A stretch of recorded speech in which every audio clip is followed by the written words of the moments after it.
Phew! Nah. Did I get you? Seriously? Yeah, there's nothing wrong with your computer or your volume. At any rate, I think today, class, settle down now. I know everyone's scared. We're going to have a special lesson. We're going to look at a book. Fortunately, like the only books I tend to look at, this one's full of pictures. It is Zombigami, Paper Folding for the Living Dead, which was picked up for me by the Mother from Hell. Thank you very much, Mom. Because she must have seen this and thought that I would like it. So basically, it's going to be folding zombies or out of origami paper. So we got some pictures up there. Put together by someone named, I don't know how I say that, Dewey Nguyen? I'm sorry if I'm saying that wrong, but I really don't know. But anyways, there you are. And look at that, it includes 50 sheets of origami paper. How sweet is that? So I'm guessing these are a couple of things you can make. And if we look at the back, let's see. Have gruesome fun creating 13 ghoulish origami zombies. Easy to follow, step-by-step instructions show you how to fold simple origami paper into some of the worst revolting creatures of the night. The ultimate origami crew of undead includes Starvin' Marvin, who hungers for a sip of fresh blood, Idle Hands, which are no longer attached to its body, and Susie Gravemaker, everyone's favorite zombie mommy.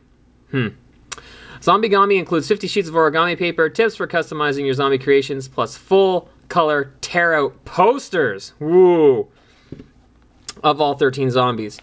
Includes 13 zombie posters, which is what it just said there. And there we go. Sterling Children's Book out of New York. So there you go. I guess I can have it. So there we have it. Actually, it's a decently heavy book. So we open this up and we can see what's in here. See, it's spiral bound, which I guess is neither here nor there. But if we look, table of contents, some projects, Skull Crusher. I like that. Warning, fold at your own risk. Possible side effects of Zombigami include drooling, stiff joints, thirst for blood, hunger for brains, loss of speech, and unexpected loss of limbs. It's quite possible you'll get a paper cut as well. Glue tips? Who the hell glues an origami? Anyways. So, we've got some things here. Now, we've got a whole list, a diagram here that shows... Oh, almost lost my camera there.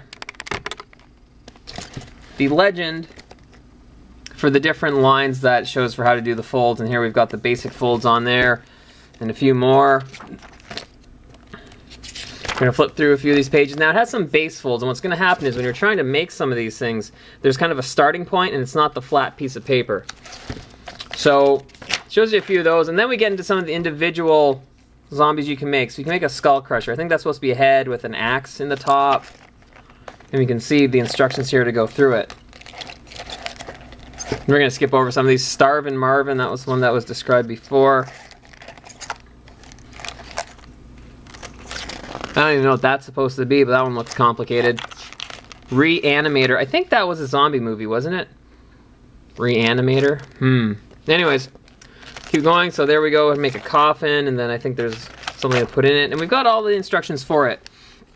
So we can see how all these folds are supposed to go. I'm going to flip a little bit further. We might come back to this guy. Abominable Dead Man. Waking Dead. Seymour Guts. Okay, yeah, some of the names are kind of cool. So here we have the posters, and I don't know how well we can see it, but it's basically just a picture and a brief description of all the different things you can make. And the pages are perforated so that you can pull these out and put it on your wall, because these, I guess, are the pull-out posters, but honestly, who gives a damn? I can't imagine somebody taking these out and putting it on their wall. It just seems like they need to fill a few more pages. And then here at the back, in a cute little pouch at the end, which is kind of nice, we have some of the paper, which we can have a look at, which I will. If I can figure out, there we go, how to open this stupid thing. Okay, so there we go. We've got origami paper. It's relatively light, which it should be. Most origami paper is. And we see we've got, I guess, a kind of a bloody, gutsy kind of look on this paper. Flip through. I guess that would be slime of some kind, or boogers, or slime, or something like that. What else do we got here? I guess that's supposed to look like burlap. Okay, that's interesting. It has no textures. This is just regular paper. But it is kind of neat to see that we have some creative, I guess, paper types. And the flat gray. And then behind it, I guess, something that's supposed to be closer to black. So, get a bunch of different sheets of paper of different colors to put some of these creations together, which is kind of nice. Put that back together, and maybe I'll put these away. So the whole trick to this thing, though, is that you're supposed to take some of that paper we just showed you and turn it into something. So what I decided to do is I sat down during the hockey game and I tried to put together this little prick here. What would we say he was again? Abominable something? See if I can find it. Thriller? Is that exactly PC now? I want to make a bad Michael Jackson joke, but I won't. Not that. Curious Gorge. Interesting. No, it would have been clever, evil professor, if you had bookmarked it. There it is. So, we have the abominable dead man. This guy takes a licking and keeps on ticking since he doesn't have eyes. It's luckily not tough to keep ahead of him. Head away from his death grip and try not to lose your head under the pressure. Ah ha ha! It's a joke. Okay. So there we have that. That's the thing I was going to try to put together last night during the hockey game. Here we can see the instructions for it. We start off with our base fold 3, and I'm not going to walk you through the whole thing. But you can see there's a lot of instructions. This is just one top half. And eventually you get the top half here, and then you have the second half. So there's, you know, what, 3 pages, I guess even 4, because then you got to put it together to assemble this crazy thing. And through much frustration, a little help from the wife. And a little help from the wife. I'll help you later. No, I don't promise. I know. This is what I came up with. So I'll see if I can find the original picture. Where is it? There it is. So I'm having difficulty getting the arms to stay forward. Now, it does involve some cutting, and I actually cut in the wrong place, which is why this part doesn't look quite right. And the other thing is that it does have 4 fingers. But I, for the life of me, could not figure out how to give this thing 4 effing fingers. I can give it 1. Son of a bitch. But I could not figure out how to get all 4, and quite frankly, I gave up. I was in like, I think halfway through the 3rd period when I finally got this effort done, and I was getting a little bit frustrated. Like somewhere in here I think is where I went wrong. But anyways, so I made it. I think it is supposed to stand up on its own. I don't know if I'm going to be able to make it stand up on its own. The bottom half did at one point, but once I put the top half on, I couldn't.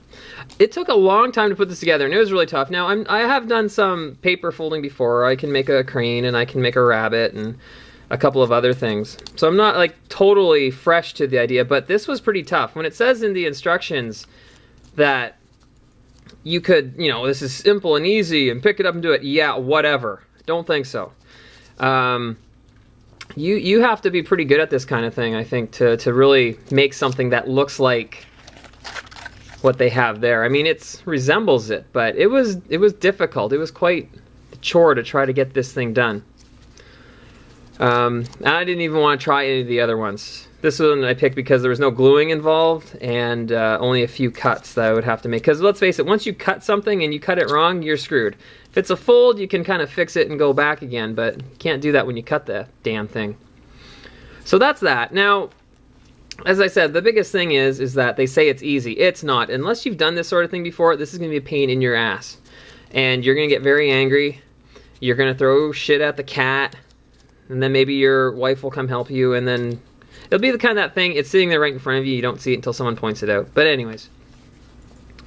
Now, this book itself, well, it was bought for me because I do like trying to fold paper things, and I'm obsessed with the undead.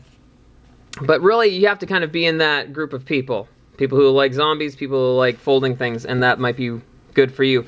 Otherwise, I think really this book is meant for people who already do origami and want to do something that's a little more Halloween themed. Or if you're just one of those really, really scary people who get all uppity about holidays and do all this arts and crafty shit. Like, I don't know, what was her name? Having a hard time coming up. Martha Stewart.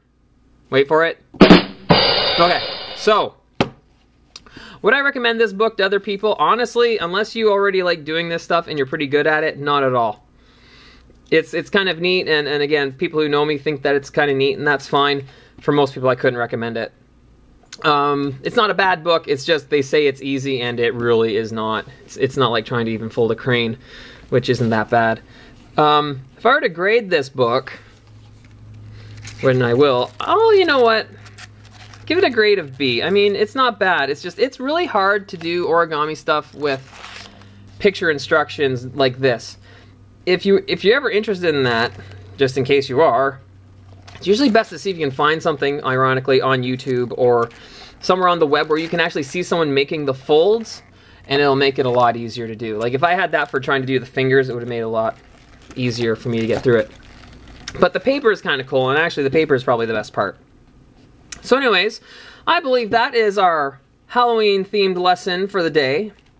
You got a little bit of reading to do. And as I said, the reading in this is awesome because it's almost all pictures. So it's really easy. At any rate, have a good night, and class is dismissed.